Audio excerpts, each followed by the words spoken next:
Good morning. I'm Elliot McIntire, serving as your worship associate for this morning. It's a reflection. Wendell Berry is an American treasure. His essays, poetry, and novels entice us to give loving consideration to where we are.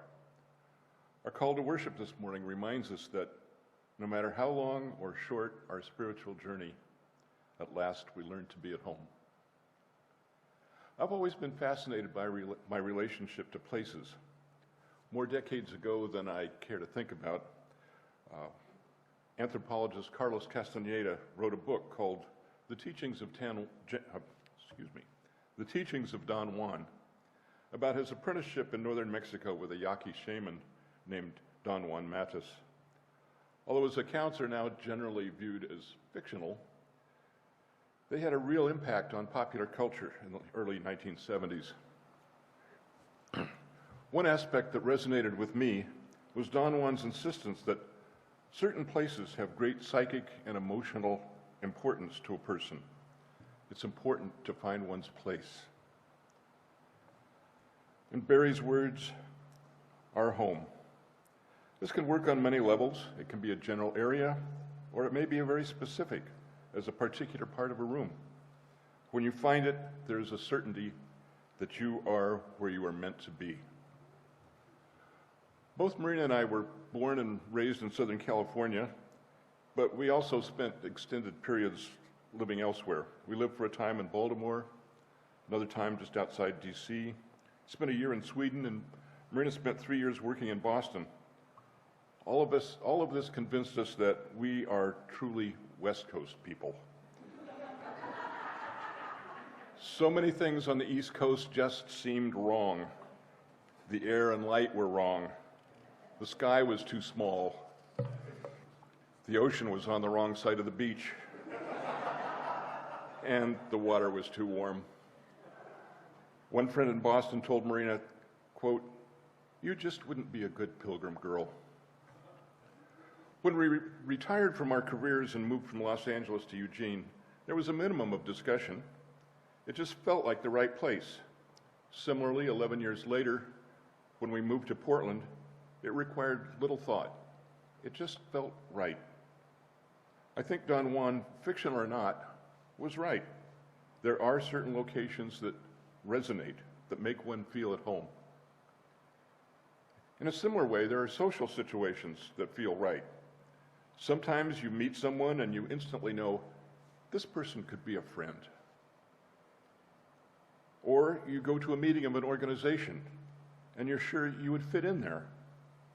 Or conversely, it may just feel wrong, for no reason that you can identify, but you know this is the wrong place. Or a work situation. We have a son who has worked at a variety of jobs over the years, but that is all they were, just jobs. But a few years ago, he fell into a job that felt right. The working conditions are not ideal and the pay is actually lousy, but it feels right. More than once, he has told us, I love my job. Clearly, he's finally found his right spot. May we all be so fortunate that we can find a location and a social setting where we can find joy in our place in the world. It's good for our souls. I didn't prepare specifically a Mother's Day service for you today, although in writing my sermon, I meditated on my mother's influence on my life, on my spiritual life. I did pick a reading that is a Mother's Day reading, in my opinion. It's called On Children, and it's from The Prophet by Kahlil Gibran.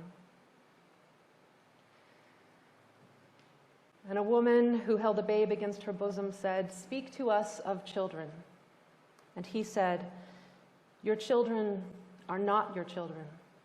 They are the sons and daughters of life's longing for itself. They come through you, but not from you. And though they are with you, yet they belong not to you. You may give them your love, but not your thoughts, for they have their own thoughts. You may house their bodies, but not their souls, for their souls dwell in the house of tomorrow, which you cannot visit, not even in your dreams. You may strive to be like them, but seek not to make them like you. For life goes not backwards, nor tarries with yesterday. You are the bows from which your children, as living arrows, are sent forth. The archer sees the mark upon the path of the infinite, and he bends you with his might, and that his arrows may go swift and far. Let your bending in the archer's hand be for gladness. For even as he loves the arrow that flies, he loves also the bow that is stable. As a child, I was cinched tight in the Bible Belt. Many of my classmates and most of my kin were fundamentalist evangelical Christians. My extended family included Southern Baptists, Catholics, Assembly of God, and the Church of Christ. Not United Church of Christ, UCC, the other one, the fundamentalist one. And for one of my grandfathers, church was Alcoholics Anonymous. Most of them were sure that their specific brand of Christianity was the only version that led to salvation. So, for example, maybe this Christian uncle believed that that Christian uncle was going to hell, even though from the outside there was very little distinction in their denominations. And then there was my free-spirited mother, a self-described hippie who was both Christian and New Age all at once. They were all worried about her. As I have mentioned here before, we moved often when I was growing up. And as soon as we unpacked, we would start visiting churches, looking for one with good vibes and good music. It's the 70s. My mother was looking for leadership that stressed love and forgiveness more than railing against sin. Her organizing principle has always been compassion. It has always been trying to imagine herself in another's shoes. No matter what someone did or said, my mother's first reaction was always compassionate curiosity. What were they feeling? How did they come to think that? What does this look like from their point of view? What are they afraid of? And who hurt them? So when it came to church, denomination wasn't as important as the feel of the congregation and the presence of grace and compassion and good music. My mother taught my brother and I that God would never punish or reject someone for worshiping differently than us. And when I questioned something that I heard in church, she was happy to explore the idea with me, but she reminded me that the fact that everyone in church was worshiping together was more important than us all having an identical understanding of God or of Bible stories. This was an article of faith for her. It was also a pragmatic warning that church was not the place for debate. So, I learned to be diplomatic. I learned to try to see things from another's point of view. From my mother, I learned to embrace an innate universalism. In practice, that involved a kind of code switching. Code switching, if you're not familiar with the phrase, is a term from linguistics and sociology. It refers to switching communication styles or switching dialects between different settings and different audiences. For example, I don't have much of a Southern accent in my day-to-day life here in Oregon, but if I visit my family down in Texas or spend some time on the phone with them, I can switch to the dialect that I grew up with. Or sometimes I can't even help but switch to the dialect I grew up with. Many bilingual people or immigrants do this, or anyone in a subculture that has a distinct dialect, especially if that dialect might cause them to be discriminated against. It's not just about switching languages, though. It's about adapting to what kind of communication is appropriate in different contexts. So, for example, it could refer to something as simple as knowing that the way you talk at work should be different than the way you talk when you're out with your friends. And it means knowing what kind of questions are safe to ask in church. As I got older, I learned more about other religions, other ways of thinking about the sacred, and it felt quite natural to me to employ that same compassionate universalism that my mother taught me to new ways of describing God. And in my head, to code switch. You say Jesus, I think Holy Mystery. You say sin, I think disconnection and ego. And so when a friend invited me to the Unitarian Universalist Church, I was thrilled to find a place where I could explore all of these ideas without having to compartmentalize, where the code switching could be brought out into the open and discussed instead of kept hidden. Church, it turned out, could be a place for debate. Eventually, I came to see religion, all religions, as an ongoing conversation with the Holy Mystery. I believe that the sacred and humanity have a mutual longing for one another. Every culture wrestles with how to explain this mystery, this longing to connect, the meaning at the heart of life. And the best that any of us can do is metaphor. Now, I don't think that any one metaphor is better than another. But as individuals, perhaps one might speak to us more than others. We might have that click of familiarity that Elliot was talking about. And that has a lot to do with culture. For a lot of us, there's probably a religion that is our mother tongue, so to speak. My religious mother tongue is Christianity. And because of that, there will probably always be some extra special resonance for the way Christianity describes the sacred. But no one can get under your skin like family, right? So those formative years also mean that Christianity is the source of some of my spiritual woundedness. And I bet that some of you here can relate to that.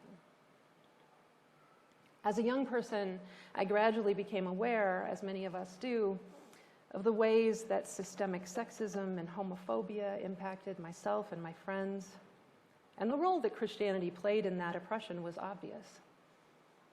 And then, too, as you learn more about history and the wider world, the injustices that can be laid at the feet of both historical and modern Christianity become obvious there as well.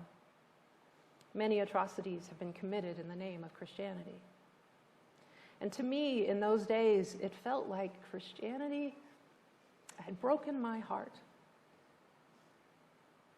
These injustices, both political and personal, became too big of a gap for code switching.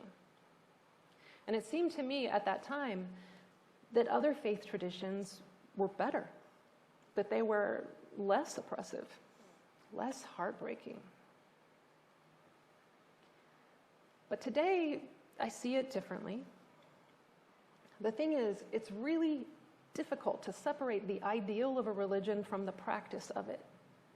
Difficult to separate the religion itself from the culture that surrounds it. Somewhere along the way, it occurred to me that if I had been raised in a Buddhist culture or a Hindu culture, that I would still be upset by the oppressions in that culture. And that Buddhism or Hinduism or whatever the dominant religion was in this hypothetical childhood of mine, that religion would have been used to justify those oppressions. Because religion in any given culture is in danger of being used to maintain the status quo. Because the powerful are always going to use whatever tool they can find. And no religion is immune to human self-righteousness, not even Unitarian Universalism. One of the blessings of moving so often as a child was that I was free to take risks socially, because I wasn't going to be there for long. Sometimes I was ostracized and sometimes I was welcomed, but either way, I moved with enough frequency to eventually understand that it wasn't necessarily anything that I was doing or being that could completely explain it. It was some invisible social alchemy. Some circles were closed, uninterested in making room for me. Each group of individuals is more than the sum of their parts. And each part, each participant is trying to connect, trying to create meaning, all the while trying to control the way other people perceive them.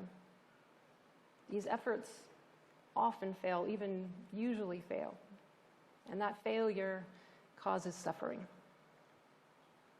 I'm not saying I would have articulated it this way when I was a kid, but I did come to understand, certainly by the time I was a young teen, that the only thing that I could hope to control was my own contribution to the whole.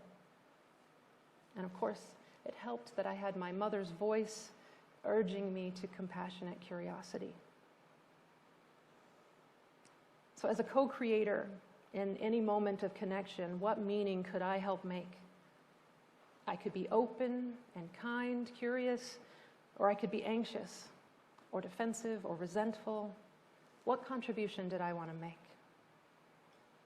This idea of co-creation of meaning became an organizing principle for me, leading, I believe, to a lifelong fascination with cross-cultural communication. I've made a practice of reaching across cultural boundaries, always attempting to co-create meaning between myself and someone with a perspective that's different from mine, leaning into that curiosity I learned from my mother. And at a fundamental level, I believe that all communication, no matter how much you think you have in common with someone, all communication is cross-cultural communication. Every person has a unique life experience that blends their family of origin, their ethnicity, the religion they grew up with, the part of the country or world they're from, their gender, their social class, their education, all of these things that make their perspective and experience of the world a unique blend. So every time we try to connect with another human being, we are reaching across a gap, a cultural divide in understanding.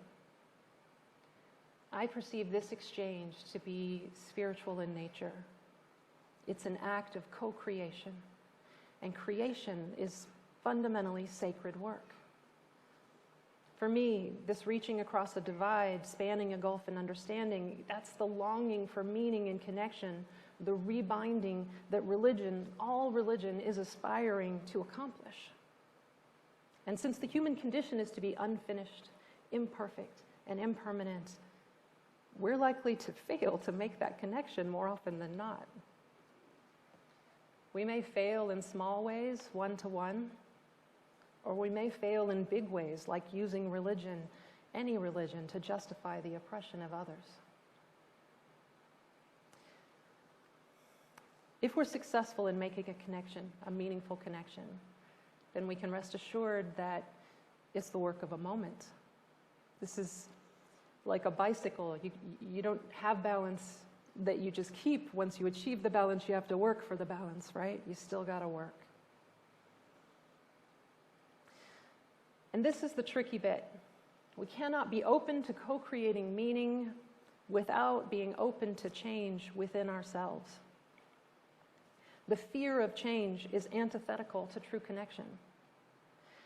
If I can move through my life approaching my role as co-creator with authenticity and confidence while being open to change with humility, then I will be at home in the world. Another thing that I learned from my mother, actually from my whole family, whatever their religious persuasion, was the importance of service. Both my mother's and father's families were devoted to their communities. They served their churches, they served in the military, they were volunteer firefighters, the backbone of the PTA. My paternal grandfather, my father's father, spent 45 years as a sponsor in Alcoholics Anonymous. At his funeral, there were dozens of men who stood up to give testimony to how he impacted their lives. While most of those things I just described are secular in nature, the values that motivated them were spiritual. My mother's father just passed away in 2020. He was 102 years old and still energetic and sharp. And up until the very last weeks of his life, he spent his afternoons calling on members of his community who were grieving or ill or immobile. His generosity and compassion seemed bottomless. When people ask me the secret to his long life and vitality, I always say it was his dedication to service. He woke up each day with a purpose. Who can I help? How can I connect? Being open to connection and being of service are spiritual practices. There's so much suffering in the world and so many worthy approaches to trying to help. As theologian Fred Buechner said famously, the place God calls you to is the place where your deep gladness and the world's deep hunger meet. There's enough work for everyone, and it's important to listen to what calls you. My calling, I believe, is to serve as a hospital chaplain. I've been accepted to a chaplaincy residency at the Providence Portland Medical Center that starts this coming September. Thank you. To co-create meaning in moments of such desolation and tenderness feels like the best possible use of my longing for and my spiritual practice of connection and service. Belonging is a two-way street. Yes, you must be claimed. People must widen the circle to make room for you. We rightfully talk about that a lot in this congregation. But you must also stake a claim.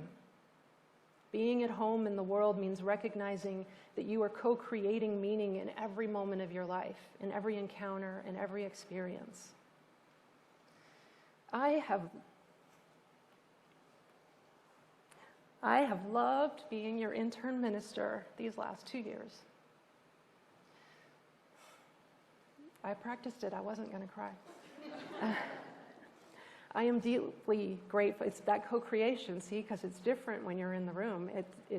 That's the whole thing, right? I am deeply grateful for your grace and generosity. It's been made easier for me to show up with authenticity, with vulnerability and courage because you have been so gracious and generous. You've given me the opportunity to grow into ministry and to be a meaningful part of this community. We claimed each other. This is my last sermon here as your intern minister. In another 3 weeks, I won't be working here anymore. I'm going to miss being here with you every week. But I am a Portlander, so I am sure our paths will cross again. I pray that it be so. Amen.